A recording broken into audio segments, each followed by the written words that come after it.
We had a big snowstorm over the weekend, which most of the country did as well, except for the people who had ice storms. Um, everyone got all scared because we had so much warning of it. There was panic buying left and right. I went to Aldi's to get a pizza on Thursday, and the line to check out was all the way back to the back of the store. I was buying one little pizza. Oh well. Um, the snow didn't really hit for us until Saturday night, sometime in the night. And when we got up Sunday, it didn't look that bad. And it just kept snowing steadily. Not hard, no blizzard, all day Sunday until we had a whole heck of a lot of snow. And by the time we woke up Monday, schools everywhere were canceled. Well, we were under a level 3 uh, snow emergency, which means don't drive. The only people who are supposed to be out are state and county official vehicles. But there were there was lots of traffic. I live on a highway. It's not a huge highway, but trucks use it. And I don't know how people are supposed to know they're not supposed to drive into our county that we're having a level 3. Um, there was still traffic. Um, not tons. Not tons. But yeah, I wanted to talk about when something like this happens. And it's not always something that happens to the whole world. Sometimes it's something that just happens in your family. And you have an emergency, and all of a sudden, your customers aren't going to quite get the service they're used to from you. I like to mail everything out on Monday that I sell over the weekend. And obviously, I couldn't. I live on an alley. So all I have to do, if we have like 10 pickup trucks drive through the alley, then they clear enough of a path. But someone actually plowed, which was great. So all I need to do is to be able to get from my parking place in my backyard to the alley. And then I can be out on the highway and free. Well, school is still canceled today. I assume it's snow drifting in the country because there are winds and snow is drifting. I haven't driven in the country. Yesterday, I finally dug out.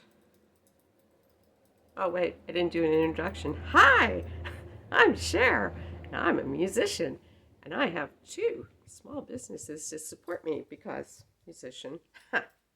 Yeah. So, um, yeah, yesterday I finally dug my car out. Spent like 45 minutes. I mean, it only has to go 5 feet. Uh, but I had to unearth the car because it was covered with a whole lot of snow, and dig, so the tires could actually back up. Yeah, 45 minutes. I also had to drive a friend to get a battery and then drive him and his new battery to where his car had conked out, which was at work, and sit around while he got the new battery. So yesterday, I went to the post office, and that's about all I accomplished because it was so hard. But I had to tell some people that the things weren't going to get mailed as quickly as in the past. In the olden days, I used to work really hard to sound professional, to sound like we were a big firm, because that's how people had faith in you, that you weren't going to screw them up. Evidently, if you were one person working alone, you were out to get people. But if you were a company, you weren't. Nowadays, they're not exactly the opposite, but they have definitely changed. And people want to know that you are a small business, that you are on top of things, that you are the one person that they're going to count on. They want, well, they don't want a face, but they want to feel like there's a human being there. It's amazing how internet commerce has changed. Now they don't trust you if you don't sound like a human being. So my emails are a lot more casual than they used to be. Just talking like a normal person. I didn't exactly tell people how long it took to dig out my car, but they all understood. They were very nice. I didn't tell everybody, just the people whose things were going to be really late. Meaning that they ordered them on Friday after I'd already been to the post office. Yeah. So, got almost everything mailed. They rejected one because the address didn't line up with whatever they have on their computer. So I had to bring it home, and I had to contact the person and say, "Hey, can we confirm your address? Because I had trouble at the post office." People don't usually like to hear that, but better safe than sorry. Hey, so he's still got a package ready to go. He did respond, and he said, "No problem." So cool. Then, yesterday, I got an order for a book that's oversized, and they want it mailed priority. Now, I have a set price for mailing things priority because almost all books fit into a normal size priority padded envelope. But this wouldn't. This was huge, so I had to find a box that it would fit in, meaning my stash of priority boxes, which I never use because almost everything I send goes in one of those padded envelopes. In fact, the date on it was a few years back. But now I have to amend the it's actually not amending the shipping amount, you're just amending the price, and send that out with a reason, and then the customer has to approve that before I can accept the order and make it all official. So I looked online for the price of that specific priority box, a medium side loading flat rate priority box. And you'd think it'd be easy because they all have a set rate that they charge, right? Ha! Man, I kept Googling. Well, actually I DuckDuckGo, like that means anything. But anyways, I kept looking and looking, and every website had a different price.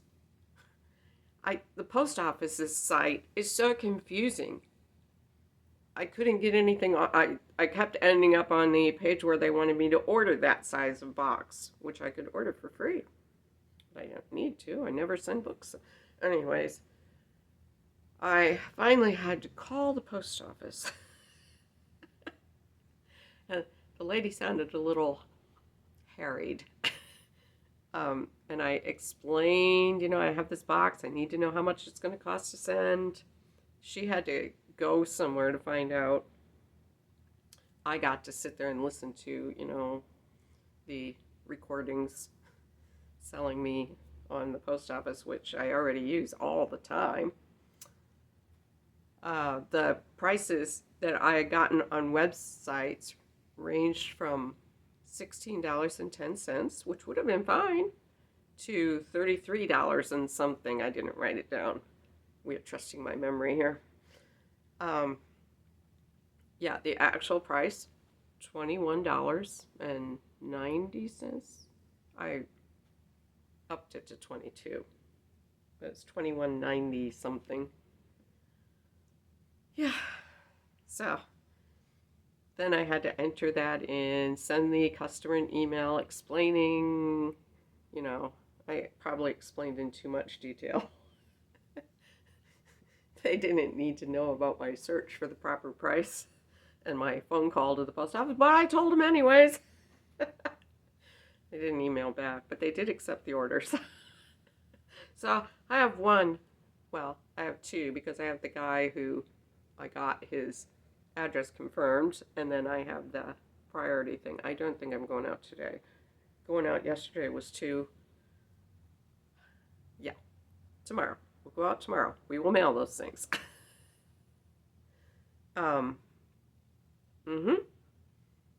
I don't have an ending written.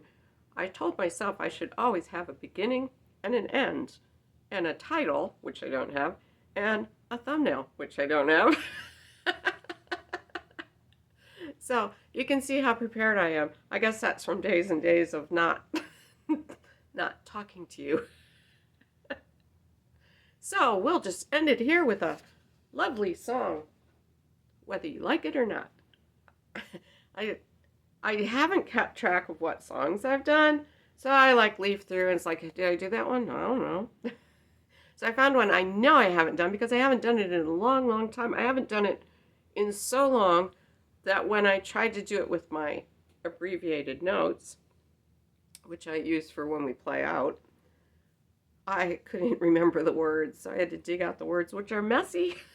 I've gone through it a couple times, so maybe I'll remember it. And now that I've got your anticipations very high, it's called There's an X on My Door. Now, when I wrote this, I was thinking of Gandalf and Bilbo, and how he put an X on Bilbo's door to let the dwarves know that he could guide them. But when I brought it in, our history teacher guitarist said that they used to put X's on the doors when there were tramps in the Depression, so they'd know who would feed them. Anyways, X on my door.